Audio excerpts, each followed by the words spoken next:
What's up, guys? So today we're going to be talking about cylindrical coordinates, okay? So let's start with this. If a point, we'll call it P, has Cartesian coordinates,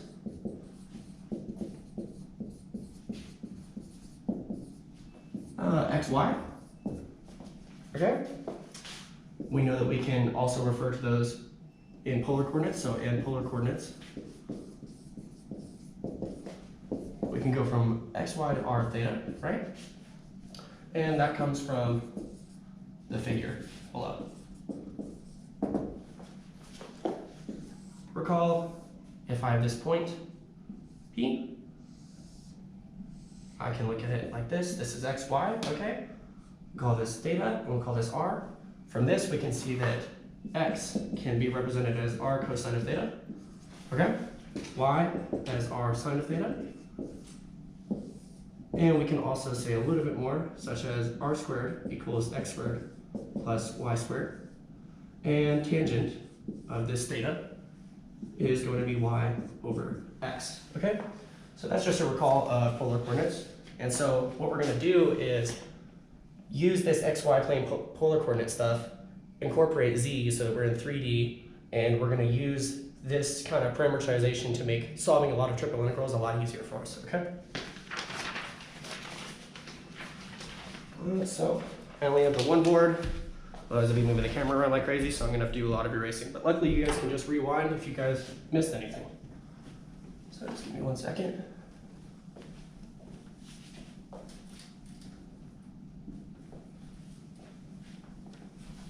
Using this wet wipe because the dry eraser is making a serious mess, but this one's kind of making a mess too. Okay.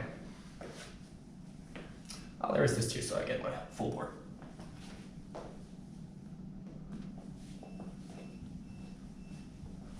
All right. So let's talk a little bit more about these points from Cartesian into now cylindrical, okay? So if a point P, now in 3D, in Cartesian coordinates, is x, y, z, okay? That would be our point. We are going to transfer this over to r theta z, okay? And that's what we're going to call in cylindrical coordinates. Okay?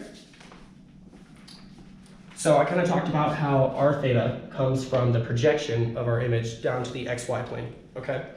And z is just a distance from that point to the xy plane, all right? So the easiest way to start understanding this stuff is to jump right into examples, so let's talk about them. Okay, one example. Let's convert the point in cylindrical coordinates, okay? So this is what we're given, already is in cylindrical. What are we looking at? 2 pi over 3, and 1. And we want to convert this to Cartesian, or your book specifically calls it rectangular coordinates.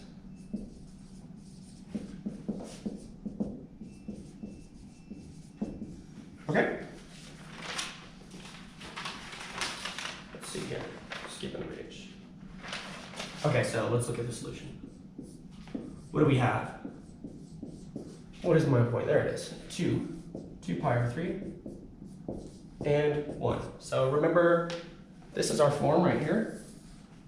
So this tells me r is going to be 2, theta is 2 pi over 3, and z equals 1. Okay? Now, let's see. How do I get my xy into, let's see. Oh, I'm sorry. Okay, of course. So I want to go from cylindrical to Cartesian, okay? Well, according to my formulas, I know that x is r cosine of theta, okay? Well, I'm given all this information already. That would be 2 cosine 2 pi over 3, which would give me 2 times negative 1. Yes, negative 1. Which gives me negative 1. Similarly, y is r sine of theta,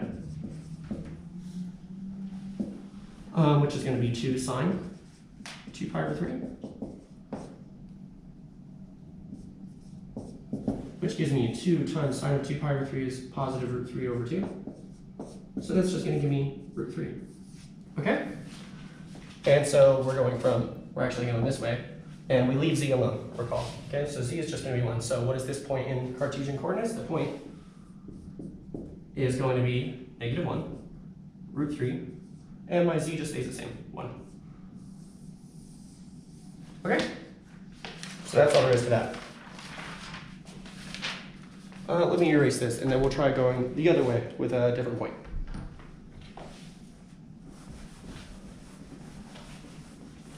That's working a little bit better after I wiped the border that way.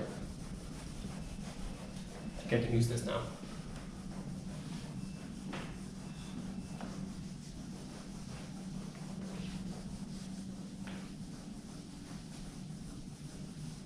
Okay, so let's try this one.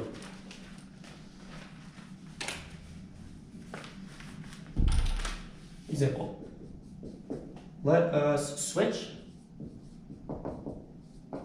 the point given in rectangular coordinates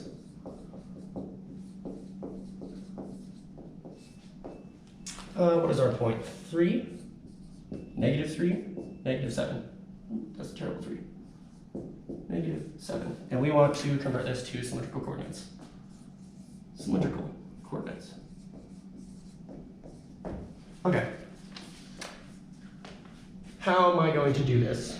Well, I kind of just want to go, I need information about theta for sure, right? And I need information about r. Well, let's see. I know that r squared is x squared plus y squared, correct? Well, I'm given x and y here. X, y, z, okay? So how about I figure out r just based off of that? So r squared is going to be 3 squared plus negative 3 squared, which is going to give me 18 r squared. Or r is going to be, and I'm just going to do the positive version because we're talking about a radius, which is always positive, so I don't need to do plus or minus. And it's always nice if I simplify this. What is this? 9 times 2. So r is going to be 3 root 2. Okay? So r good, z good. I still need theta. But I know that tangent of theta is what? Y over x, right? So tangent of theta is negative 3 over 3, or tangent of theta is negative 1, okay? Well, I always like to pull up my little chart. All students take calculus, okay? I want this to be negative, so I'm either in this quadrant or this quadrant, okay? What is this one, 3 pi over 4? My reference angle of pi over 4 would give me negative 1, or a positive 1. To make it negative, we move over there. And then if I want to jump over here and back, I can just add n pi. Okay?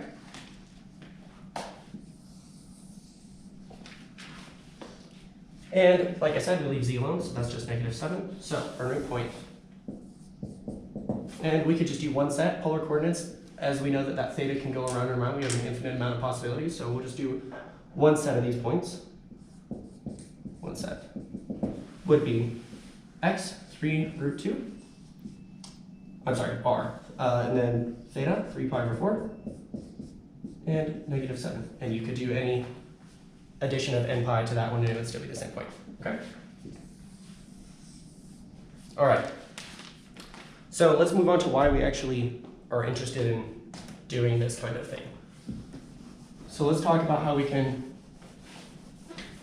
reparameterize triple integrals from Cartesian or rectangular coordinates over to polar well, in this case, cylindrical coordinates whenever we're actually talking about integrals, okay?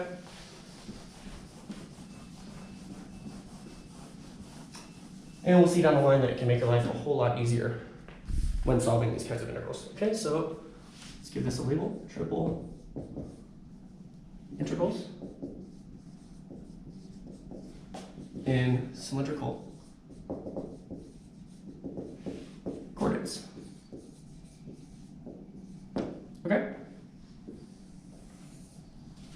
let's see, parameterization.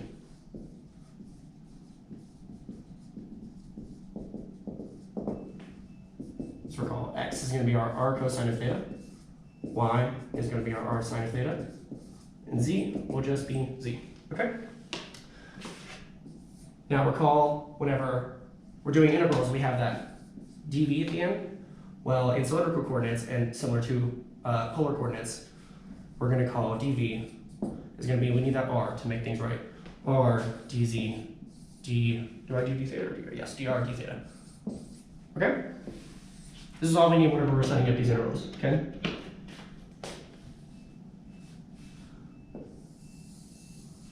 Now this next part might just seem a little bit confusing. There's a whole lot of variables and parameters that aren't necessarily important whenever you're actually solving these integrals, okay? But I want to go over them. So if we have a region that we're integrating over, if I have a triple, we're going to go over a region E, okay? So let's see. The region E that we are integrating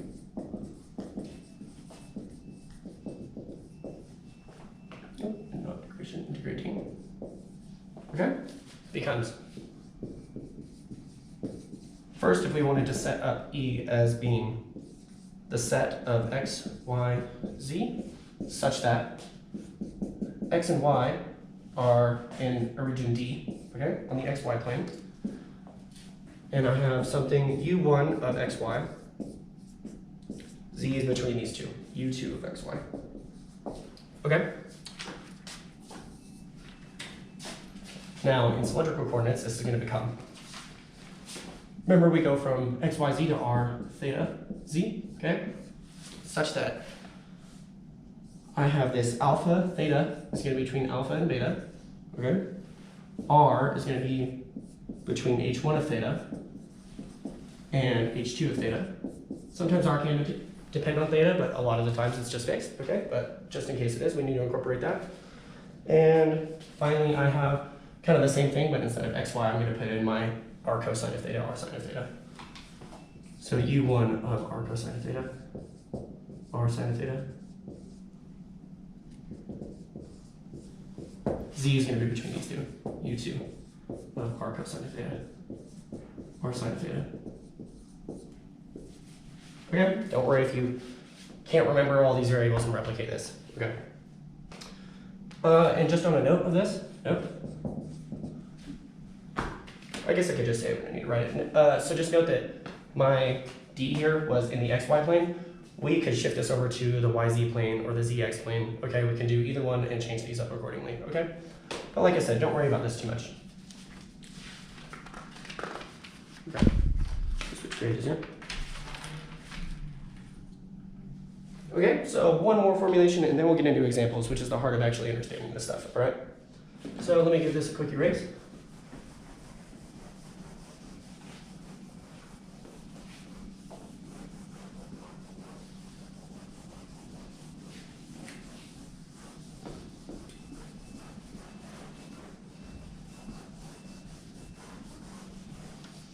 All right, so we have, this is what our integrals used to look like over region E. We would have a function of x, y, z, dv. But now this becomes the integral from alpha to beta, h1 of theta, h2 of theta. And like I said, don't worry if those aren't functions of actually theta, they can be fixed. And same with these ones. U1 of r cosine of theta, r sine of theta. U2 of r cosine of theta, r sine of theta. Okay, that defines the region that z is in between. Okay. And this is going to be, instead of x, y, z, once again, r cosine of theta, r sine of theta. We'll leave z alone. And don't forget that we need r dz d theta. I'm sorry, dr d theta. dr d theta. Okay, to match those up correctly. Perfect.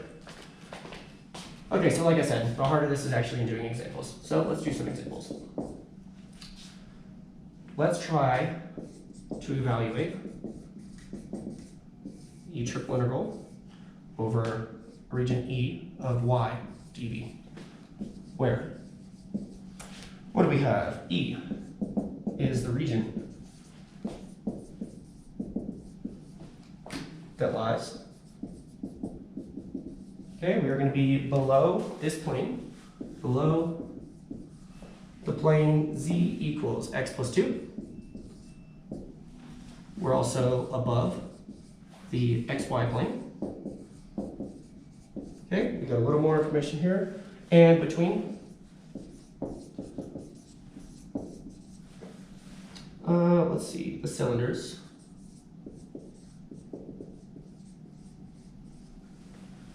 We have 2 of them. X squared plus y squared equals 1, and x squared plus y squared equals 4.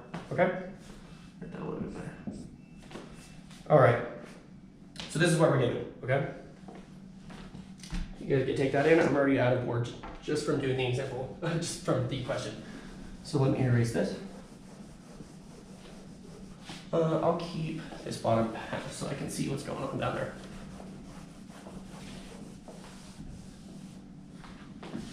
Okay.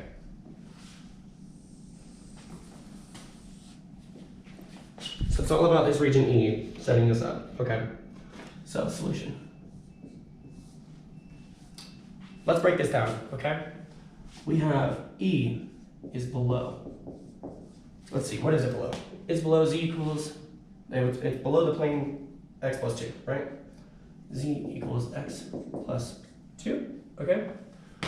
And what else are we given? It's also above the xy plane, right? This is a plane, the xy plane is also a plane, but this plane is z equals 0, right? So E is below this, above z equals 0, okay? So immediately we get some information about z, okay? Range of z. Z is going to be between 0 and x plus 2, okay? According to this, we need to say which between these 2 planes. Okay, we got information about z. So, skip the page.